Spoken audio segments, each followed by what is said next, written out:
the killer in this particular shooting. Remember, Sajid Akram was the man, in fact, who was also killed during this terror attack on a Jewish gathering in Australia. And now what we have learned from sources is that the agencies found an Indian passport with him. Let me straight away go across to my colleague Shomit, joining us on the broadcast more on this. Shomit, what's the Hyderabad connection to Sajid Akram? Well, Sajid Akram hails from Hyderabad, and around 27 years ago, he left to Australia on, on actually student visa. And right now, we are reporting from his residence, Al Hasnat colony in the Doli Chowk area. And right now, this is logged.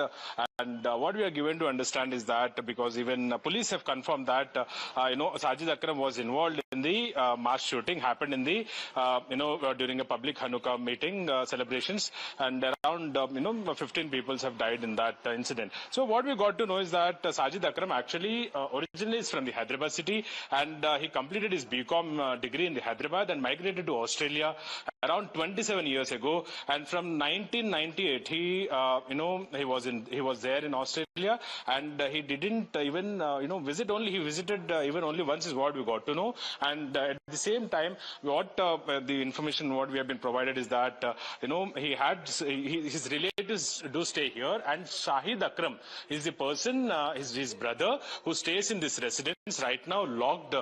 So he left around a couple of hours ago is what we are given to understand. And his relative Sajid Akram had limited contact with Sajid Akram since last 27 years, and he stays along with his family, and he was also being asked by the intelligence officials is what we are given to understand. And also the information what we have been provided is that he didn't even visit Hyderabad city even when his father has died. So even Telangana police has no adverse record against Sajid Akram during his stay in India prior to his departure in 1998 is what Telangana police has officially confirmed. And they have also stated that as of now they are also trying to get more information from the family members of Sajid Akram. And 6 occasions after migrating to Australia, primarily for family related reasons such as property matters, he visited Hyderabad city. But we can clearly say that even the neighbors doesn't know. We also spoke to the neighbors. They don't want to come on camera, but even neighbors have stated that they had very little contact. So even they didn't knew the name of Sajid's brother. So he is Shahid Akram. This residence belongs to the Shahid Akram. So Shahid Akram is own brother of Sajid Akram, the main accused who was shot dead in the mass firing in Australia. So he has what we also got to know is that he also visited Philippines and also Pakistan. So earlier he clearly had links with the Pakistan, and also he visited Philippines on Indian passport. So he also married a foreign national is what we are given to understand.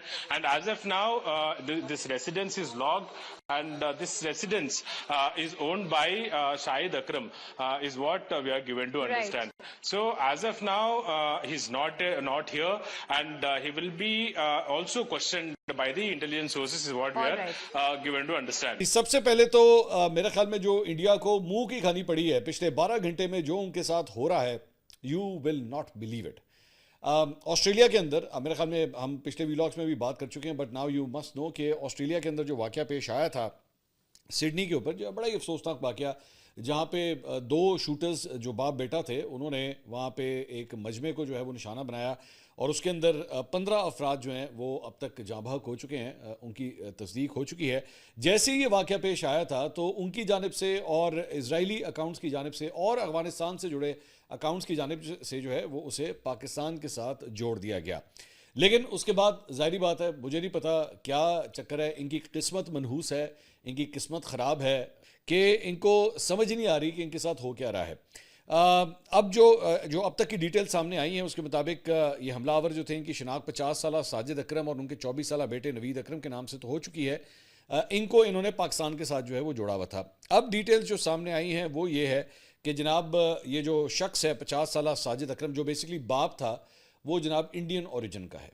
ये पता लगा है Indian origin का है. 1998 के अंदर 1998 के अंदर जो है वो वहाँ से भारत से जो है वो ऑस्ट्रेलिया माइग्रेट कर गया था और यहाँ पे उसने रहना शुरू कर दिया था, और उसका जो बेटा है उसकी पैदाइश ऑस्ट्रेलिया के अंदर ही हुई थी। उसका पाकिस्तान के साथ जो है वो कोई ऐसा लिंक नहीं बनता।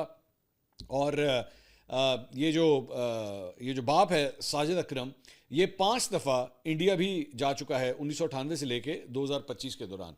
तो as a matter of fact ये ज़रा सामने देखिएगा कि ये द प्रिंट इनका अपना बेसिकली अखबार है, वहाँ का मीडिया आउटलेट है इंडिया का। उसने खुद इस बात की अब तस्दीक कर दी है कि Bondi beach shooter move to Australia from Hyderabad in 1998, son Australian citizen by birth. Australian authorities sought details from India about the terrorist duo. Sajid traveled to India at least thrice in 27 years. It is learned he was shot dead. Son Naveed taken to hospital. तो India से उसका जो है वो ताल्लुक निकला है, और उसके बारे में जो है वो बताया जाता है कि इस दौरान दोनों बाप बेटा जो हैं वो 1 महीना के लिए बीच में फिलीपाइंस भी गए हैं, और फिलीपाइंस में ये सस्पेक्ट किया जा रहा है कि इन्होंने वहाँ पे जाके जो है वो आर्म ट्रेनिंग जो है वो कहीं पे हासिल की है किसी जजीरे के ऊपर जाके।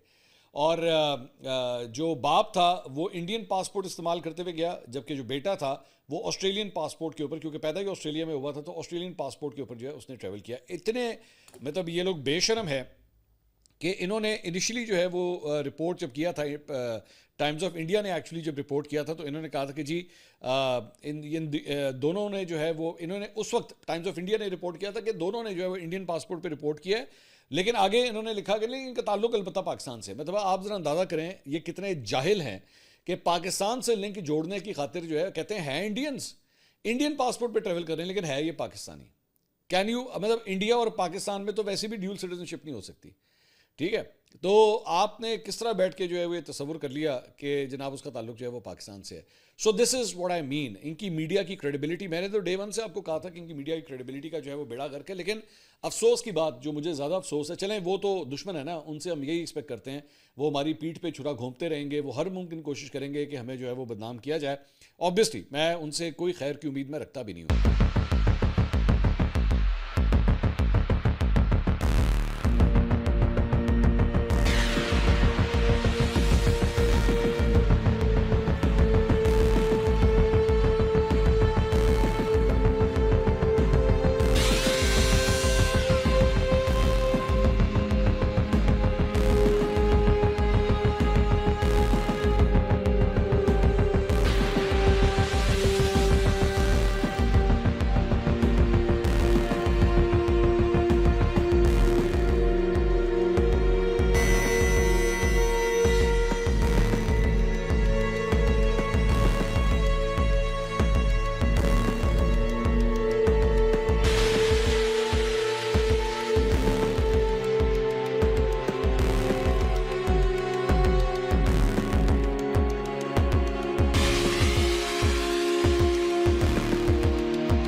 यहां तक तो सब चीज ठीक है, लेकिन एक साथियों चौंका देने वाली खबर आ रही है। खबर यह है Philippines confirm Indian national among. बड़ी चौंका देने वाली बात सामने आ रही है।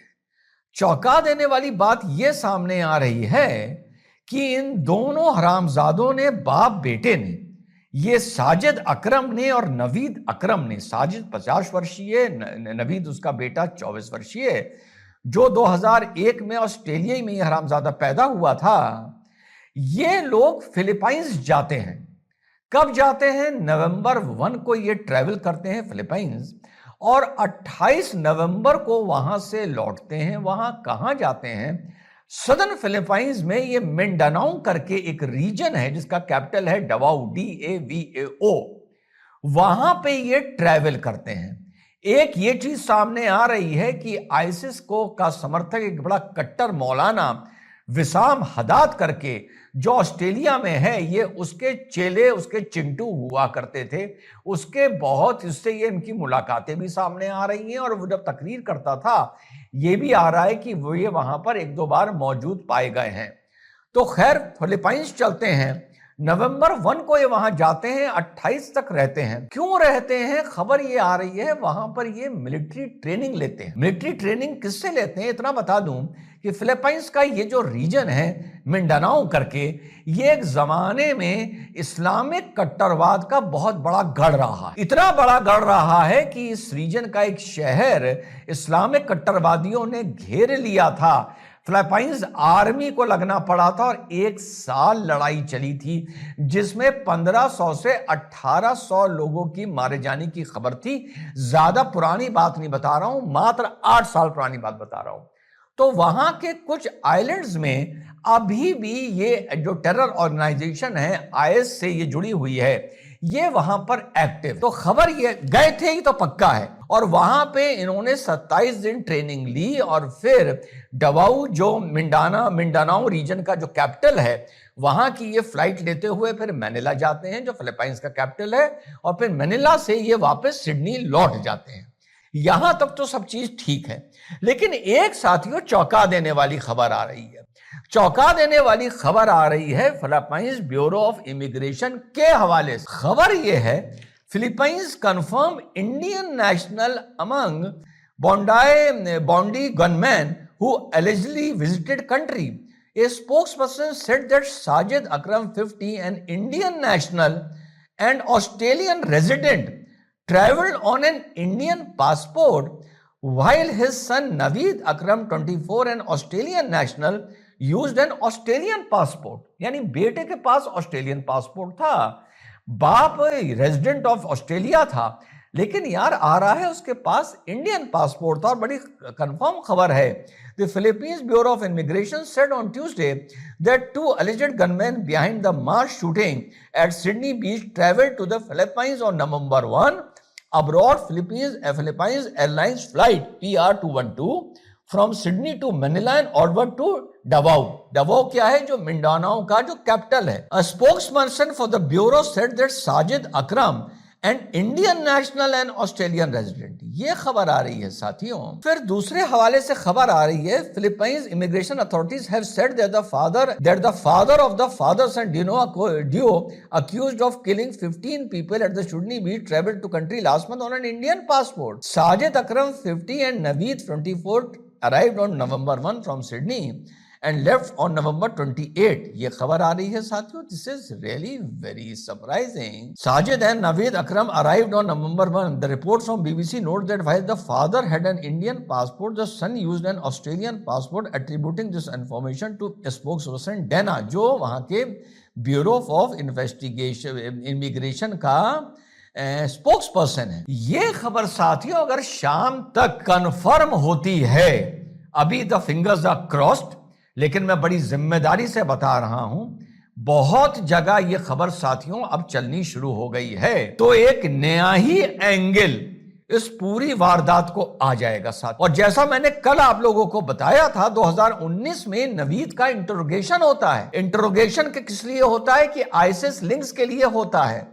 और फिर इसको नो एविडेंस का एक सर्टिफिकेट दे दिया जाता है और उसके बाद साथियों ये घटना हम लोगों को देखने को मिलती है।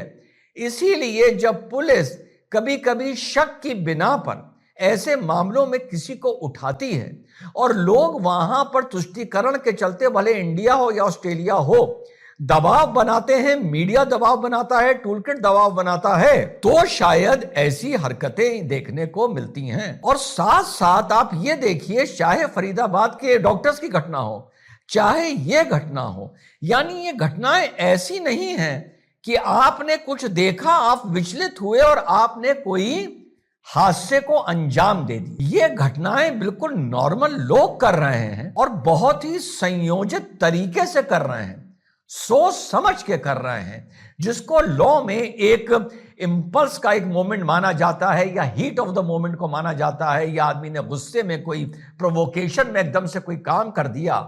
ये बिल्कुल भी प्रोवोकेशन की कैटेगरी में नहीं आता और बहुत ही कोल्ड ब्लडेड, सोची समझी तरीके से क्रिमिनल कॉन्स्पिरेसी के तहत यह साथ काम को अंजाम दिया जा रहा है। चाहे देखिए फरीदाबाद का किस्सा हो और चाहे ऑस्ट्रेलिया का किस्सा हो, हाल के हम दो किस्से लेके चल रहे हैं। और वाकई अगर आने वाले वक्त में अब देखते हैं इंडिया इसको डिनाई करता है या नहीं करता है। एक नया आतंक तो देखिए हर जगह कॉमन है, विचारधारा हर जगह कॉमन है, इसमें कोई डाउट नहीं है। अभी कल ही में डिबेट पर था रूबिका के साथ, तो वहां पर बहुत से हमारे भाई खंडन कर रहे थे, आतंक का खंडन कर रहे थे। शायद आप लोगों ने कल रूबिका के साथ ये डिबेट देखा हो मेरा, तो उसमें MIM का प्रवक्ता भी पठान था, वो भी कर रहा था। मैंने एक बात पूछी, मैंने कहा मुसलमान को विरोध करने का जो तरीका है वो थोड़ा अलग हट के है।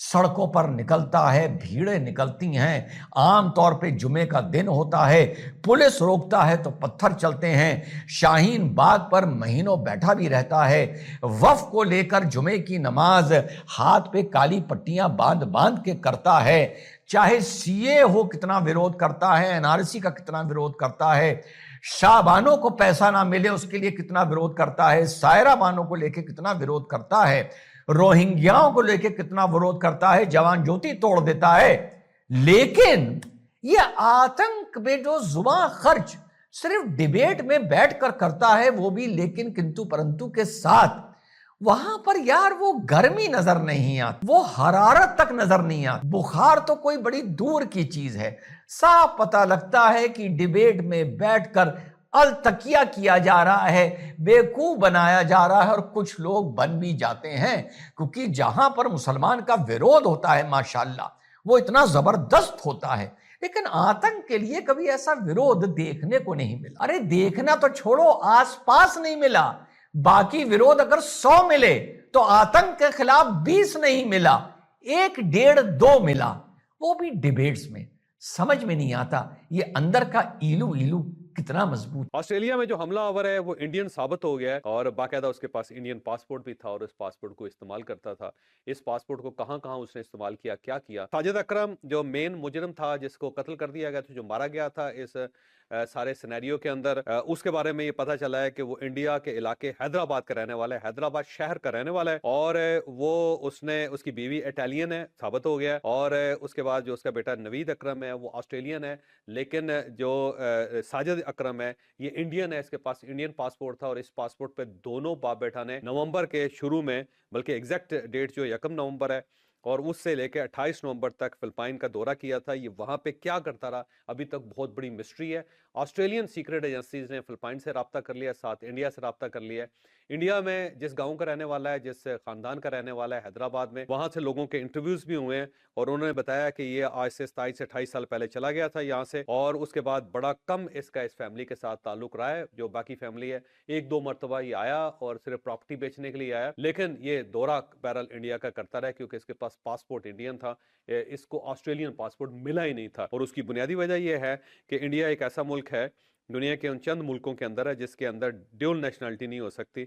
अगर आपने ऑस्ट्रेलिया का पासपोर्ट लेना है तो फिर आपको इंडियन पासपोर्ट सरेंडर करना पड़ता है, और अगर आपके पास इंडियन पासपोर्ट है तो फिर आप ऑस्ट्रेलियन पासपोर्ट नहीं ले सकते। इनका बेटा जो था उसके पास ऑस्ट्रेलियन पासपोर्ट था, लेकिन इसके पास ये पासपोर्ट नहीं था। साथ साथ ये भी पता चला है कि ये दाइश जो है उसके साथ राब्ते में था और इसकी जो गाड़ी है उसमें से दाइश के झंडे भी निकले हैं और एक बारूदी मवाद भी निकला है। तो अब ये साबित हो गया कि ये दाइश जो है ये जाहिर है ये पूरी दुनिया के अंदर फसाद फैला रही है और इसके जो डांडे हैं वो अफगानिस्तान के अंदर मिलते हैं, यानी तालिबान इनके सपोर्टर है और इस वक्त भी सबसे ज्यादा दाइश के लोग जो हैं वो अफगानिस्तान के अंदर हैं। तो पाकिस्तान यही दुनिया को बता रहा है कि यहाँ पे दहशतगर्दी का एपी सेंटर है और अगर आपने इसको यहाँ से खत्म ना किया तो ये पूरी दुनिया को बर्बाद कर देगा। तो ये जो वाकया इसने साबित कर दिया कि पाकिस्तान का जो मौकफ था वो दुरुस्त है। यहाँ पे एक और चीज जो अहमद नाम के जो शामी शहरी है जो ऑस्ट्रेलिया के अंदर पनाह गजीन है, एक फ्रूट की दुकान चला रहा था और इसने बड़ी बहादुरी के साथ मुकाबला किया इन दहशतगर्दों का, वो ज़ाहिर है नेशनल हीरो बन गया ऑस्ट्रेलिया का। तो इनका जो प्राइम मिनिस्टर है ऑस्ट्रेलिया का एंथनी अल्बानीज, ये वहाँ गया और उसने हॉस्पिटल में इसके साथ मुलाकात की और उसके बारे में एक वीडियो रिकॉर्ड की कि रियल हीरो है और एक एक्सेप्शनल और इंस्पायरिंग स्टोरी है। और उसने बहुत ज़्यादा अप्रिशिएट किया, उसने कहा जी हमारी पूरी कौम जो है वो आपकी फ़ैन है और हम आपको अपना हीरो समझते हैं। तो ये जो वीडियो है ये बड़ी तेज़ी से वायरल हो रही है और साथ साथ लोग जो हैं वो अहमद को बहुत ज़्यादा अप्रिशिएट कर रहे हैं। तो एक साइड से अहमद तो मुसलमान है और दूसरी साइड से नवीद अकरम और साजिद अकरम जो है वो मुसलमान और इंडियन है। और देख लें, एक मुसलमान ने सबकी जान बचाई और दूसरा मुसलमान जो है वो जान लेने की कोशिश कर रहा था। लेकिन अब ये पता चलेगा कि आने वाले दिनों में कि ये कितना एक मुसलमान है।